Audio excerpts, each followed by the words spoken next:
E movimenta, bem, daquele último item ali, Maragogi, por exemplo, é mais de 50% do PIB do município. O que é um problema já, que gera uma dependência e do ponto de vista econômico não é bom. E no Brasil, o turismo movimenta 52 segmentos da economia. Ou seja, se o turismo cresce numa região, num estado, num município, vou pensar no estado, não é? 52 segmentos da economia vão se dinamizar, uns mais, outros menos. Vão começar a circular capital, gerar ocupação, gerar emprego, renda, formal, informal, num circuito, no outro, não é?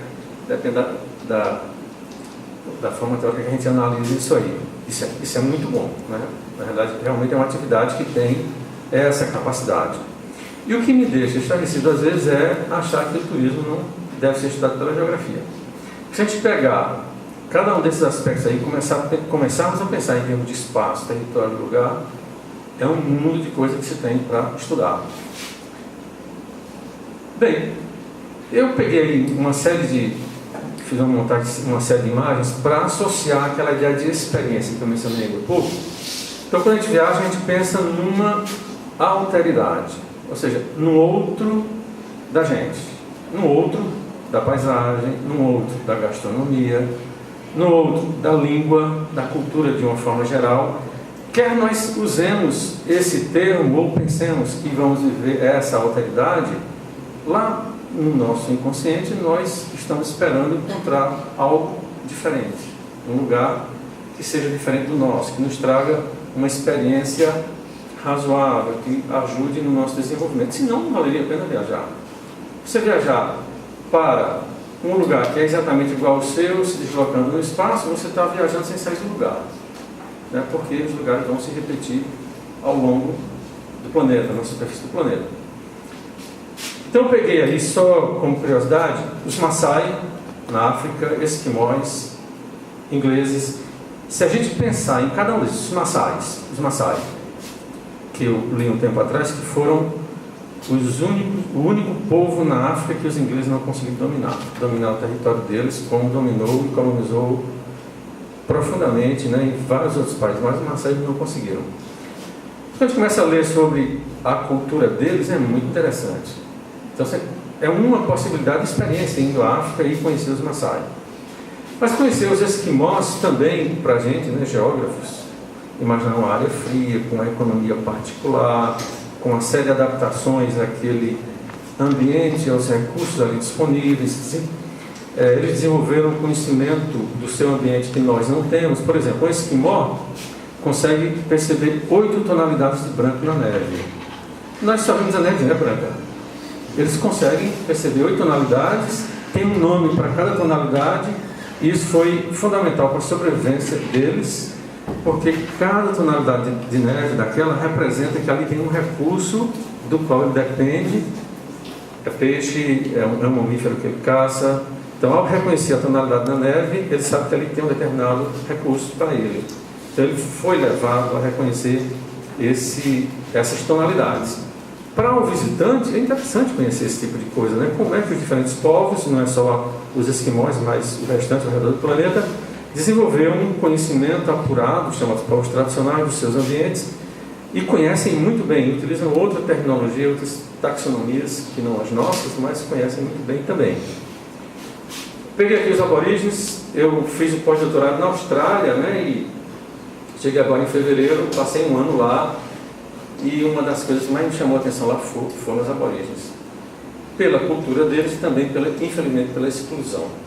Eles começaram a chegar na Austrália há 70 mil anos, pararam de chegar há 40 mil anos, ficaram isolados até os primeiros europeus chegarem há uns 400 anos atrás. Então, eles ficaram completamente isolados. E tem uma cultura, gente, eu estava falando para a Ana, que nesse tempo meu de Austrália, um ano, eu tive uma experiência no aeroporto de uma cidade chamada Alice Springs, no território do norte.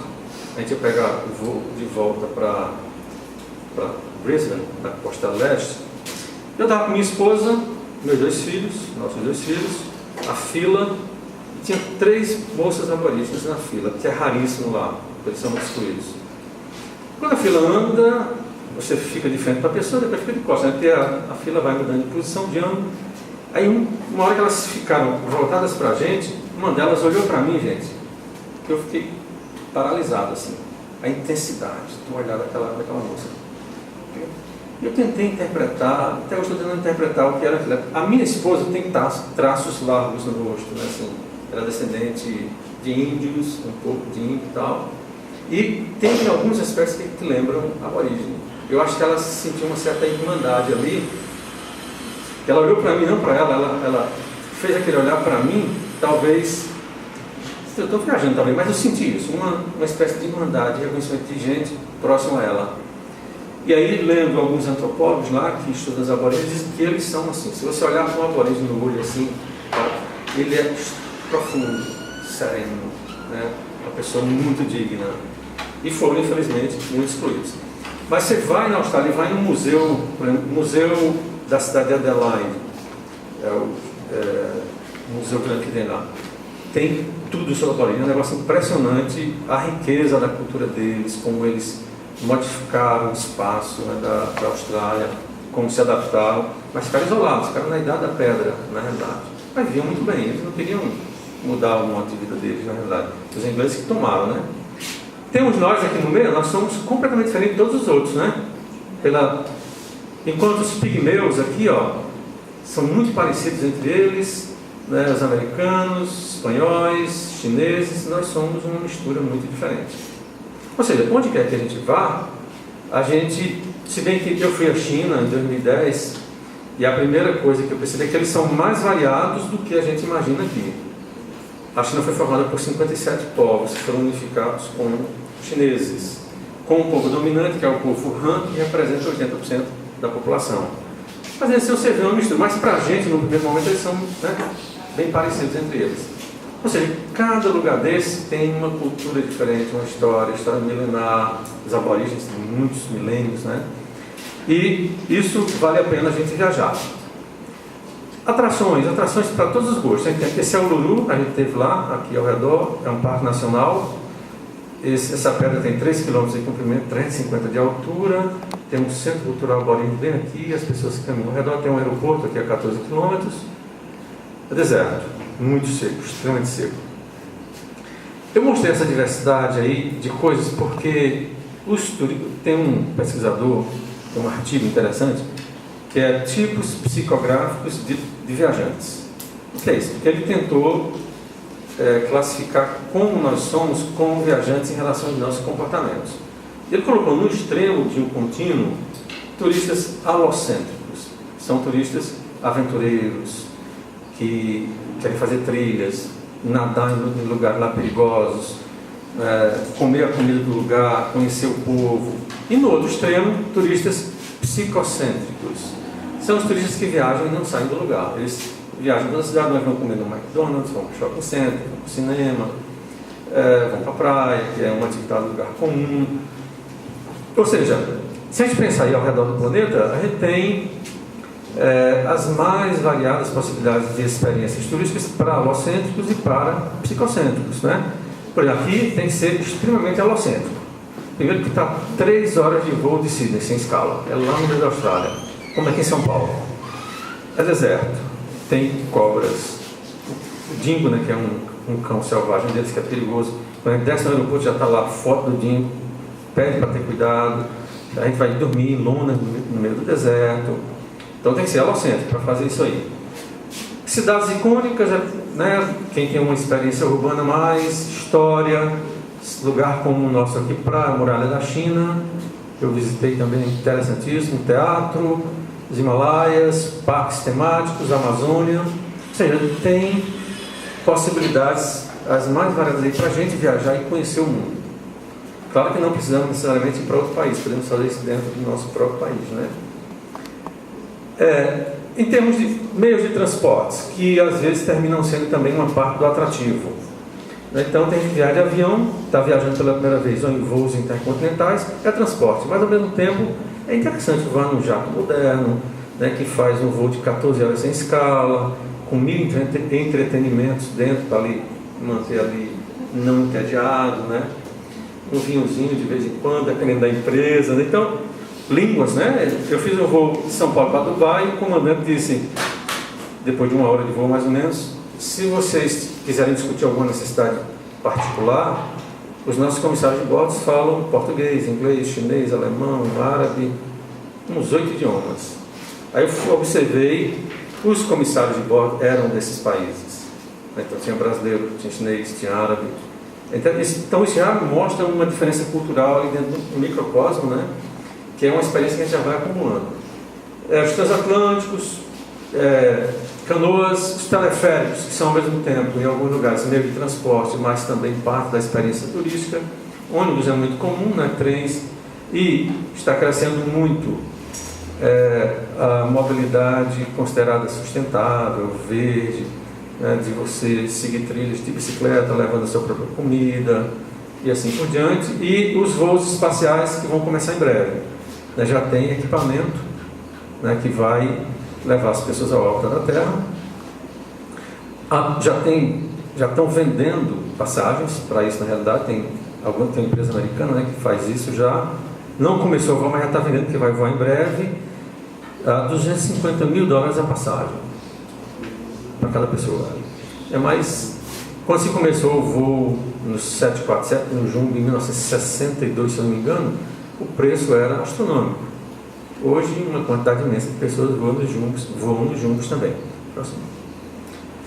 E aí, pronto, vai ficar aqui. Já estão construindo hotéis orbitais. Lá na própria estação espacial internacional que tem, já estão construindo, acho que 3 células para receber pessoas conectadas a ela. Então, aquele tipo de equipamento vai levar as pessoas lá, conecta ali, a pessoa entra, fica lá contemplando a Terra a 400 km de distância, né, percebendo a nossa pequenez frente ao universo, né, depois volta, e isso em breve vai estar acontecendo. Mas eu peguei várias coisas, hotéis mais convencionais, pousadas, resorts, acampamentos. Isso aqui é aqui em Piranhas, né, eu tirei a foto de lá, shopping center, feira gastronômica e um restaurante de luxo. Então aí, de acordo com o seu perfil, alocêntrico, psicocêntrico, rico, pobre, ou se você tem mais dinheiro agora ou menos, você vai escolher algo. Você pode ser extremamente rico e querer fazer uma coisa extremamente rústica, porque você é alocêntrico. Você quer ter uma experiência próxima do lugar, né? Como a gente fez na escala lá, o Craunan. E você pode ser muito pobre, ou classe média baixa, e querer economizar dinheiro durante muito tempo, porque você é psicocêntrico, para ver a experiência de um restaurante de luxo, que você tem que fazer uma reserva de 2 anos de antecedência. Quer dizer, tem essas variações todas de experiências possíveis para quem é turista. Alguns impactos positivos do turismo: gera emprego e renda, incentiva a proteção da natureza, embora cause impactos também. Se o Craunan se tornar um local muito visitado, e se muitas pessoas se beneficiarem lá, os proprietários, guias locais, se criar um artesanato e assim por diante, vai beneficiar ali localmente. Então vai ser de interesse das pessoas do lugar preservar a natureza. É uma alternativa ao desenvolvimento em áreas pobres ou estagnadas. Alguns países têm realmente utilizado o turismo como uma alternativa, portanto, criando políticas, base institucional, planejamento. Atrai investimentos estrangeiros, né, porque aí tem os resorts, as cadeias de hotéis, locadoras de veículos que vêm investir nos países que são turistas e trazem investimento, e contribui para a melhoria da infraestrutura básica. Por exemplo, o turismo precisa de infraestrutura turística e de infraestrutura básica. Se o governo efetivamente cria infraestrutura para atrair investimentos turísticos, telefonia, saneamento básico, rodovias, aeroportos, portos, essa infraestrutura é boa também para o residente, né? Vai trazer benefícios também para o residente. Bem, eu gosto muito dessa parte desse poema de Carlos Drummond de Andrade, e vamos de Drummond de Andrade agora, né? Que é do poema Relógio do Rosário. E nada basta, nada é de natureza assim tão casta, que não macule ou perca sua essência ao contato furioso da existência. Bem, a gente pensa no turismo como algo prazeroso, às vezes até glamuroso, né? A gente vai viajar para um lugar, puxa, nas minhas férias, guardei dinheiro por tanto tempo, vou ter uma experiência fantástica. Mas o turismo, assim como a agricultura, como a mineração, como várias outras atividades socioeconômicas, ao se implantar num determinado local, ao iniciar o trabalho, transporte, ele vai trazer problemas. É inevitável. E o turismo não é diferente. Não é porque o turismo está associado ao lazer, à economia dos serviços, que ele não vai trazer problemas. Vai trazer problemas também. Por exemplo, quando o turismo vira uma monocultura, que é mais ou menos o que está acontecendo em Maragogi. É muito problemático. Primeiro porque o turismo causa muito impacto. E depois você fica muito dependente do turismo. Como o turismo é muito afetado por mudanças climáticas, crises políticas, crises econômicas, atentados, se um lugar depende muito do turismo e se acontece um evento que corta o fluxo de pessoas para aquele lugar, a economia vai a zero. Ou vai sofrer muito. Vai esperar um tempo, um ciclo para voltar a se recuperar. Impactos ambientais, causa poluição hídrica, sonora, visual. Por exemplo, eu vinha com a minha esposa, acho que em 2005, de Fortaleza de carro, a gente queria dormir em Canoa Quebrada, lá no Ceará, que eu sempre queria conhecer. Quando entramos lá, a poluição visual e sonora era tão intensa que a gente desistiu. A gente nem chegou na praia, deu uma olhadinha, voltou e fomos dormir em Mossoró. Eu estava voltando para cá, por causa da poluição sonora e da poluição visual. Vocês imaginem isso para o residente, que espera do turismo desenvolvimento. E quando não há planejamento para que esses impactos que afetam o visitante e o residente não ocorram. Impactos de gentrificação. Então, muitos bairros famosos que estão abandonados ou sem grandes investimentos, mas por estarem bem localizados, começam a receber investimentos quando eles são valorizados pelo governo para o desenvolvimento do turismo. Pessoas de fora começam a comprar as casas, os terrenos, e as pessoas que eram a identidade cultural do lugar começam a se mover dali, a se mudar e vão morar em outros lugares. Isso causa sérios problemas para aquele bairro que já não vai ter mais aquela identidade inicial que motivou o investimento nele. Impactos culturais os mais variados. Tem um conceito que daqui a pouco eu lembro dele, estou como sábio ontem, que não lembrou o nome do autor lá, que depois ele disse que esqueci também.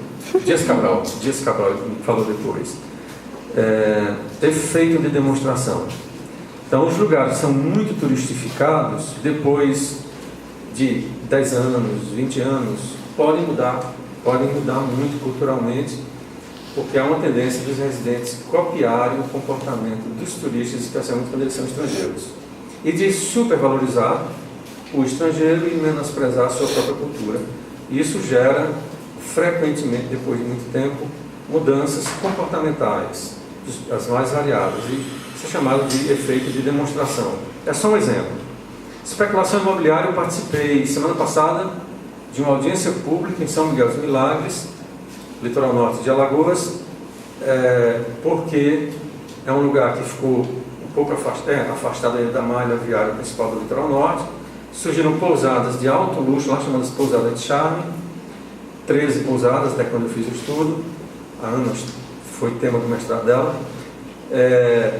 Geram, sei lá, quase 300 empregos formais para o lugar.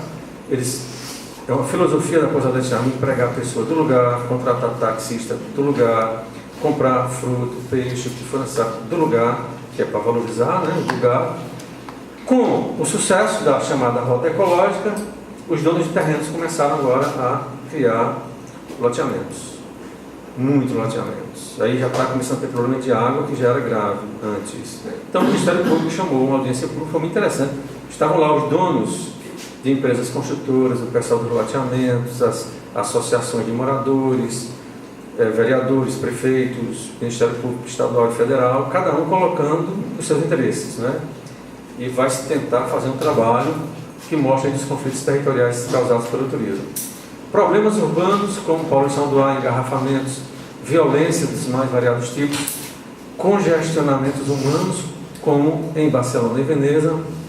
Eu li um artigo sobre Veneza que a população fez tanta pressão sobre o governo para tirar o incentivo para o turista ir para lá, porque eles não aguentavam mais com o seu espaço cotidiano, o seu lugar tomado pelo turista, que o governo começou a desenvolver uma espécie de anti-marketing em relação à Veneza e passou a encarecer a experiência turística lá, só para atrair pessoas com alto poder aquisitivo, bem maior poder aquisitivo, para ser em menor número e assim não ter perda econômica. Porque a população simplesmente não avançava mais. Pessoas que foram a Barcelona, que me falaram, é insuportável. Você está andando num lugar muito movimentado, à noite, por exemplo, aí um monte de prostituta, vários serviços de sexo, lhe abordando o tempo todo. A pessoa fala, não que eu seja contra que as pessoas tenham essa escolha, mas eu quero ter uma experiência turista do lugar, né, com o tempo eu não consigo. Sim, batedores de carteira.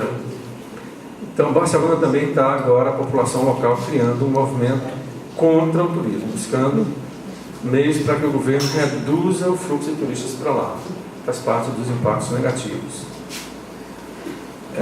Bem, impactos ambientais do turismo. Eu peguei alguns exemplos, não sei onde é, peguei da internet, esse aqui com certeza é Cancún, eu busquei Cancún, né? Então, aqui nós temos 20 e tantos quilômetros de Restinga completamente tomado por resorts, só resorts. Se você vai para a praia e você não está no resort daquele, você vai ter que andar 10 quilômetros para passar para o outro lado, como ocorre em Porto de Galinhas, em Muro Alto. Eu peguei ali a pista por trás dos resorts, ao longo de 7 quilômetros, e fui olhando. Se eu quisesse entrar na praia, eu não tinha espaço para entrar na praia, ninguém teria. Eu teria que ir para Porto de Galinhas e vir a pé 3, 4 quilômetros para a praia que eu quisesse. Para ficar naquela praia, eu tenho que me hospedar no hotel daquele ou no resort. Então, mas está ocorrendo em Cuba, tem lá em Varadeiro 19 quilômetros de litoral só de resort também. E os cubanos não têm permissão, mesmo que tivessem dinheiro, de ficar nesses resorts. Um colega meu, orientando meu, chegou à praia, deu muita sede, estava muito quente, ele quis sair por dentro de outro resort, ninguém deixou. Ele disse, você está hospedado aqui? Não. Então você tem que sair lá para onde você entrou. Então ele teve que andar uns 2 quilômetros com sede para poder voltar. Então, problemas espaciais sérios, né? Poluição, Praia do Francês, por exemplo, né, lá perto de Maceió, é comum ficar assim no final do dia. Vocês não vão acreditar que isso aqui é erosão causada pelo pisoteio humano. Esse é um parque nacional que eu visitei na Inglaterra, Parque Nacional dos Lagos, na divisa com a Escócia, na costa leste. Frequentemente a gente está andando lá e tem trilha fechada para a recuperação pelos próximos 15 anos. 15 anos às vezes, tantas pessoas passarem ali, erode um pouco, quando chove a água se concentra ali, né, então concentrado ali, começa a erodir, e às vezes é necessário intervenções muito caras para gastar muito dinheiro para recuperar. Aqui é no Uluru, lá no centro da Austrália, aqui tem We Don't Climb, né? Nós não escalamos. Aqui tem 300 metros verticais de altura. Nessa perspectiva não está parecendo muito alto. Eu tive aí, me parece muito alto assim, e os aborígenes colocaram uma placa lá embaixo. O Uluru é um local sagrado para a gente. Há milhares de anos que estamos aqui e nós gostaríamos que vocês, visitantes, não escalassem. Até porque já morreram muitas pessoas de infarto e porque caíram e morreram também. Nós ficamos muito tristes quando isso acontece no nosso espaço sagrado. Aí, lá no Centro Cultural, mostra que eles estão ali ao redor do Uluru, gente, há 15 mil anos. Aí vem os turistas, não é proibido não, só é proibido quando a temperatura chega acima de 38 graus. Aí os próprios guardas do parque não deixam, ninguém pode subir. Se estiver abaixo dessa temperatura, você pode subir por conta disso. Os aborígenes não vão lá lhe segurar para você não subir. Mas ele pede para você não subir. E eu lá não subi, né? Então você veja o impacto que não deve ser isso para eles, né? Para uma população que está ali há 15 mil anos, que tem o colonizador que chegou depois e que impôs uma série de comportamentos. Aqui na costa da Espanha. A Espanha tem mais de 100 quilômetros completamente erodido de costa. Mais de 100 quilômetros. Eu vi uma palestra de um geógrafo da Universidade de Cádiz, isso em 93. Ele disse, a ocupação sobre a praia, sobre a linha de praia, nas áreas próximas, ao longo de muitas décadas já, sobretudo para o turismo, causou muita erosão, que levou o governo espanhol a repor de areia o equivalente a 75 estádios de futebol cheios de areia. Vocês imaginam isso? Para conter a erosão. E o governo parou porque não podia mais manter. Não tinha como bancar. Você imagina 75 estádios de futebol, você dragar essa areia do mar, nos navios, né? Trazer, depois colocar essa areia lá. E as soluções são enrocamentos como esses aqui, com esses espigões que acabam com a paisagem também, né? Tem uns pedacinhos de praia aqui dentro, mas são geralmente muito pedregosos. Aqui é Veneza, uma foto típica de Veneza, como eu falei. A pessoa que mora num lugar desse. Eu lembro que no artigo que eu li, uma pessoa que foi entrevistada falava assim: puxa vida, na hora do almoço eu geralmente ia pagar uma conta, ia visitar um amigo. Não posso mais fazer isso, eu não tenho tempo mais. A fila no banco está muito grande. Eu vou aos Correios, não dá tempo de postar a coisa que eu quero postar. Vou visitar um amigo, não dá, eu vou driblar as pessoas. Isso é o lugar da pessoa. Vocês imaginam, às vezes você nasceu, se criou, né, e você não consegue mais ter essa experiência de lugar. Congestionamentos, é muito comum isso aqui, acontece no litoral do Brasil, né? Em muitos lugares. Eu já fiz exatamente o que essa pessoa está fazendo aqui, indo para o francês e voltar no meio do caminho, quando não tinha duplicação, porque tinha engarrafamento de Maceió até, aliás, lá da frente da Polícia Rodoviária na Ilha de Santa Rita até o Pontal, e sobretudo por causa do turismo. Aqui, áreas com pinturas rupestres sendo pichadas, impacto também dos visitantes, né? Próximo. Bem, o Doxy, citado aqui pelo Panilson Neto, né, que é um professor da USP, criou esse modelozinho que ele fala quando o turismo começa a se desenvolver no lugar, tem um estágio que ele chamou de euforia, né, fase inicial do desenvolvimento turístico, na qual visitantes e investidores da atividade são bem-vindos. O turismo é visto como fonte de emprego e renda pelos residentes.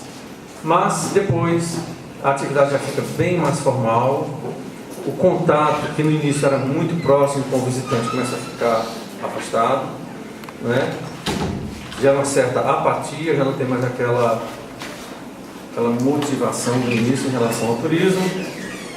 Vem um momento de irritação, residentes tornam-se saturados com a chegada de turistas e passam a desconfiar e duvidar dos benefícios da indústria turística e antagonismo. Esse antagonismo às vezes leva até a agressão física, ou agressão verbal, ou às vezes placas nos lugares, como eu já vi, turista não é bem-vindo aqui, numa determinada comunidade. Sobre isso a gente chega assim, puxa vida, turista não é bem-vindo aqui, então a gente vai entrevistar as pessoas, elas falam de todo o incômodo que o turismo causou naquela comunidade. Bem, aí recorrendo a Milton Santos também, eu adoro essa frase: o espaço é a acumulação desigual de tempos. Que está no livro dele. Qual é o livro dele? O Espaço esqueci o nome do livro agora, mas está ali como um epígrafe, né? E uma vez eu dei uma aula, eu sou professor lá do mestrado, né, de arquitetura, e dei uma aula durante 2 horas só sobre essa frase. Claro que a minha interpretação própria, não sei se Milton Santos pensou como eu pensei na minha interpretação, né? Mas eu vou tentar fazer um pouquinho aqui rapidamente, próximo. E eu coloquei, o que é que o sertão de Alagoas tem? Que é nosso diálogo, né? Nesse múltiplo dos diálogos possíveis na geografia, com o turismo e com o desafio perspectiva para o sertão de Alagoas. Eu peguei essas imagens aí, do ponto de vista de atrativos possíveis, ou imagens que podem gerar curiosidade em pessoas que queiram visitar a região, né? Nós temos o Cânion de São Francisco, com Talhado e vários outros vales, né, marginais a ele, que já motivam um determinado tipo de turismo que já está em desenvolvimento. As imagens mostradas pela televisão, pelos cartões postais, pelos turistas que visitam, são fascinantes realmente. É uma experiência já por si só interessante. A seca, tem todo um imaginário em torno da seca também. E é possível fazer turismo na seca. Tem lugares, vocês vão talvez ficar chocados, mas tem turismo de guerra.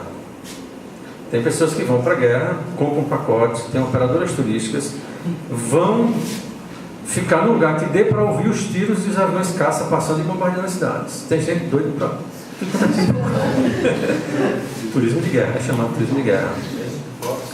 e tem vários outros, né, tipos de turismo. Turismo da seca, bem, o nordestino, claro que a gente não quer que fique sempre assim, é uma questão histórica, natural, histórica, muito histórica, né, política, mas ele desenvolveu formas de adaptação a esse ambiente, que é curioso ver a capacidade humana de lidar com a escassez absoluta e sobreviver. E podem ganhar dinheiro com isso também, né, se forem preparados. O Craunã, que nós subimos domingo, não foi? No domingo, chegamos até aqui em cima nessa face. Piranhas, a Caatinga também com aí a gente da geografia conhece as adaptações do ecossistema em si, da vegetação, que pode também gerar atrativo, né, para o turismo. Xingó, Angiquinhos, né? Desculpe, aqui é a pedra, uma foto antiga da fábrica da pedra, toda a história de Delmiro aqui, o pioneirismo dele, né? Quer você veja do ponto de vista crítico ou não as ações dele aqui, porque eu vi o Sávio ontem, né, muito crítico em relação às atividades dele, mas é da história do lugar, é interessante conhecer, e pelo pioneirismo dele. E a questão do cangaço, que é muito pouco, lá tem Angiquinhos, né, Delmiro também, e a gruta do Lampião, Maria Bonita e o resto, uma parte do bando morreram. Gente, o cangaço, se for estudar isso para o turismo, também mexe com o imaginário nacional, né? Por exemplo, uma vez eu fui à chamada Floresta de Robin Hood, na Inglaterra, na cidade de Nottingham, condado de Nottingham, com minha esposa, 2 filhos, e a gente ia caminhando no meio da mata, numa trilha, de repente a gente chegou numa clareira e tinha uma luta medieval com flechas, espadas, as roupas da época, encenado para o turista. Depois eles pararam, as crianças foram lá pegar nas espadas, fizeram pergunta, os arcos, viram as roupas de perto, conversaram com as pessoas.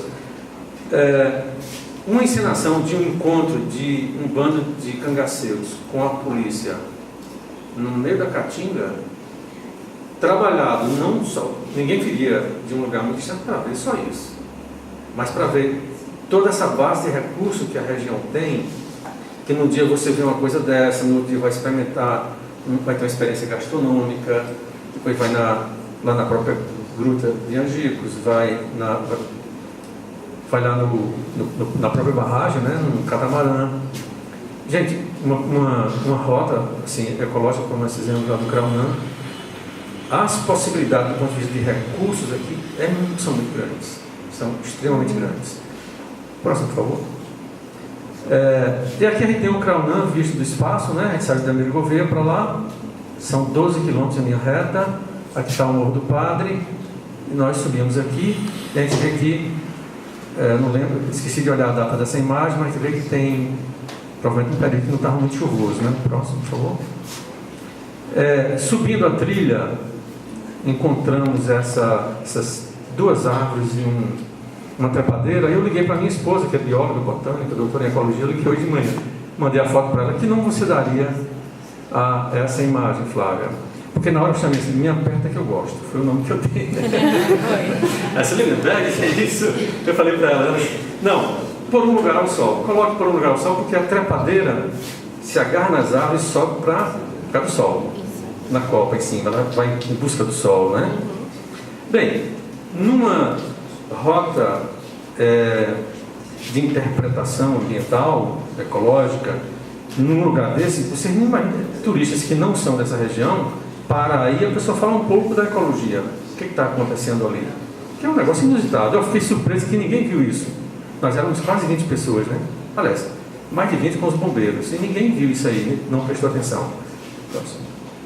Aí o Canal do Sertão, né, aqui visto do Craunã, que dependendo do turista que estivesse visitando aqui em cima,